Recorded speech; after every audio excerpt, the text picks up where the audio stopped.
नमस्कार, मी करण आपलं सगळ्यांचं माझ्या चॅनलवर स्वागत आहे.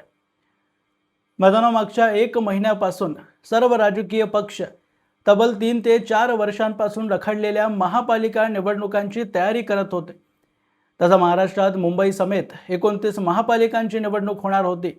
पण ठाकरेंचा जीव मुंबईत अडकल्यामुळे मराठी वृत्तवाहिन्या मुंबई महापालिकेला पुण्यासारख्या इतर महत्त्वाच्या महापालिकांपेक्षा जास्त कव्हरेज देत होत्या.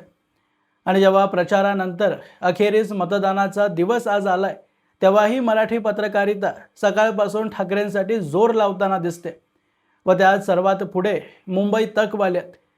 मी कधीच आजपर्यंत अनुजा धाकरस यांचं नाव माझ्या व्हिडिओजमध्ये घेतलेलं नव्हतं, कारण लोक त्यांना ठाकरेंच्या बाजूने बोलणारी पत्रकार म्हणत असले तरी मला त्यात काहीच आपत्तीजनक वाटत नाही, कारण प्रत्येकाचा कौल कोणत्या ना कोणत्या पक्षाकडे झुकलेलाच असतो.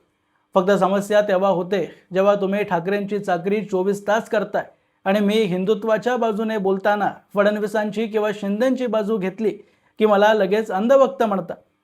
तर खेळ असा चालत नसतो. तुम्ही बोललात की न्यूट्रल आणि आम्ही बोललो की अंधभक्त. आणि जेव्हा अशा तथाकथित तटस्थ राहण्याचा बुरका घालून बसलेल्या पत्रकारांना मतदानात आपला अजेंडा बुडताना दिसतो, तेव्हा अनुजा धाकरस यांनी जो अपराध आज केलाय तो घडतो. भारतात लोकशाही संकटात आहे. अनेक उमेदवार बिनविरोध निवडून येत आहेत. ईव्हीएम हॅक झालाय किंवा मतदार यादीत घोळ आहे. अशा अनेक रोचक कथा विरोधी पक्षांनी स्वतःचा नाकर्तेपणा लपवण्यासाठी व कार्यकर्त्यांना मूर्ख बनवण्यासाठी रचल्या. पण प्रत्येक वेळी कोर्टात, मीडियात व लोकांमध्ये यांचा अजेंडा अपयशी होताना दिसतो. पण यावेळी मुंबई तकच्या माध्यमातून ठाकरे बंधूंनी लोकांना भ्रमित करण्यासाठी एक नवीन कथा रंगवली, ज्याचा लाईव्ह डेमो अनुजा धाकरस या मुंबई तकच्या पत्रकाराने आपल्याला करून दाखवलं. अनुजाने सांगितलं की मतदान केल्यानंतर निवडणूक आयोगाच्या अधिकाऱ्यांद्वारे जी शाही तुमच्या बोटावर लावली जाते ती सहजपणे पुसता येते व ती पुसून तुम्ही अनेकदा मतदान करू शकता. याचा डेमो म्हणून त्यांनी नेल पॉलिश पुसण्यासाठी जे ॲसिटोन वापरलं जातं त्याचा वापर करून बोटावरली शाही पुसून दाखवली. त्यांच्या म्हणण्यानुसारच ही शाही साधारणतः निवडणूक आयोगाद्वारे लोकसभा व विधानसभेच्या निवडणुकीत वापरली जाणारी नाहीये.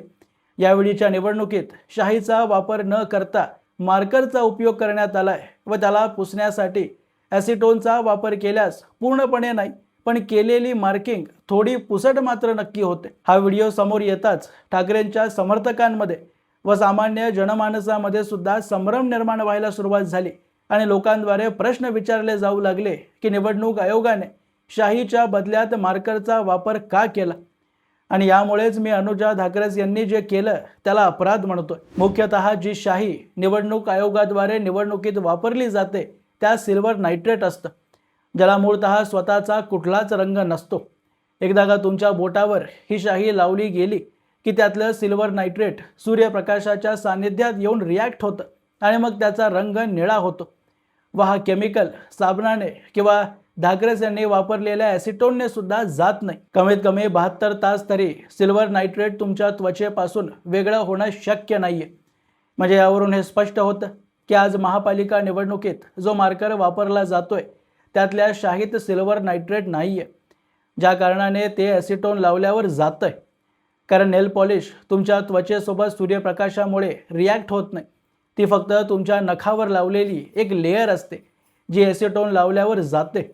पण दुसऱ्या बाजूला सिल्वर नायट्रेट त्वचेसोबत रिॲक्ट करतं, त्यामुळे ॲसिटोनने त्याला काढणं शक्य नाही आहे. आणि एक पत्रकार म्हणून इतकी गंभीर बातमी देत असताना अनुजा धाकरस यांना हे माहिती करून घ्यायला पाहिजे होतं की जो मार्कर आज निवडणूक आयोगाद्वारे वापरला जातोय त्यात सिल्वर नायट्रेट असलंच पाहिजे असं कुठल्या कायद्यात तरतूद करून लिहिण्यात आलंय का. आणि जर लिहिलं नसेल तर निवडणूक आयोगाने मार्करमध्ये साधी शाही वापरली यावर न्यायालय सुद्धा आक्षेप घेऊ शकत नाही, कारण न्यायालय लिहिलेल्या कायद्याअंतर्गत काम होतंय का नाही फक्त एवढंच तपासू शकतं. तुम्हाला मार्करच्या शाहीत सिल्वर नायट्रेट पाहिजे होतं तर निवडणुकीआधीच निवडणूक आयोगाला तसंच सांगायला पाहिजे होतं. तसं तुम्ही मतदार यादीतल्या दुबार मतदारांच्या नावाविषयी तक्रार करायला मुख्य राज्य निवडणूक आयुक्तांकडे गेला होतात. आता काही लोक म्हणतायत की यावेळी शाही न वापरता अचानक मार्कर का वापरला गेला. जो प्रश्न राज ठाकरेंनीही मतदान केल्यानंतर पत्रकारांशी संवाद साधताना उचलला व अनुजा धाकरस यांच्याकडूनही अपराध हाच झालाय की त्याने मार्करची शाही पुसली जाते म्हणून अगदी साहजिकपणे आरोप लावून टाकले की शाही पुसून लोक अनेकदा मतदान करण्यासाठी जाऊ शकतात व याने लोकांमध्ये निवडणूक आयोगाप्रती राजकारण्यांमुळे आधीच थोड्याफार प्रमाणात पसरलेला अविश्वास अधिक वाढला, जे की कदाचित शहरात अराजकता पसरवण्यासाठीही उपयोगात आणलं जाऊ शकलं असतं.